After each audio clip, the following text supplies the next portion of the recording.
And so the whole idea of the radicals, we might call liberalism, we might call progressivism, was something that really was attacking the foundations of the faith. In fact, the term for how they attacked it is often called higher criticism. This was essentially, in its best form, was a search for who authored a book of the Bible, or when a book of the Bible might have been written, or where it was written, or what history was going on around the time.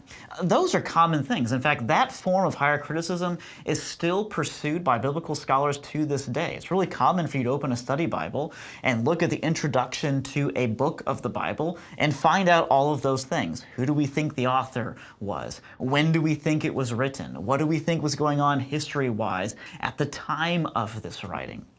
But throughout the Enlightenment and going into the 20th century, this whole idea of higher criticism was largely changed, especially by various German Enlightenment thinkers, moving eventually over to Great Britain and eventually over to the United States as well. So for example, we have the characters such as Johann Gottfried Eichhorn, who lived from 1752 to 1827, just to give you a reference of his time period, who when he criticized the scriptures, that is, trying to find out when they were written and who wrote them, he had certain assumptions that he worked from. Primarily, he assumed that miracles, the whole idea of there being divine action in this world, was not actually possible.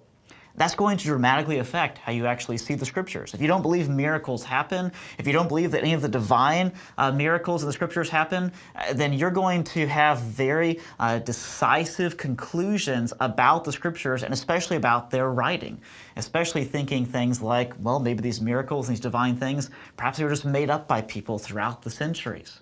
We also have characters such as Abraham Kunin, who lived in the 19th century, and he did not believe that there were any actual prophecies. It went along with the whole idea of there being no miracles. If there's no divine action in terms of miracles, in terms of action, there's also no divine action in terms of foretelling the future and then making that event actually happen.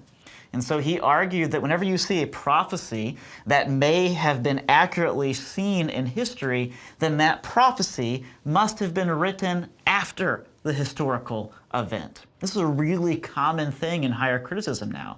So if Isaiah, for example, talks in the future about Cyrus the Great, long before Cyrus ever actually comes on the scene, then it's assumed that at least that part of Isaiah, according to this form of thinking, was written after Cyrus the Great, because after all, nobody can predict the future.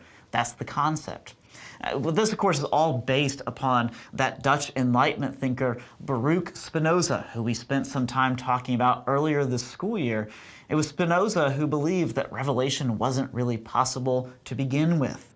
And so when you look at the scriptures, they're not the Word of God. They're simply a human document.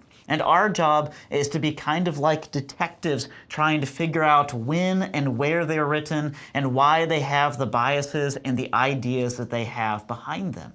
In other words, whatever we dig up or whatever the current scientific understanding of the world is at the time, use that to actually understand the scriptures themselves and what they actually mean.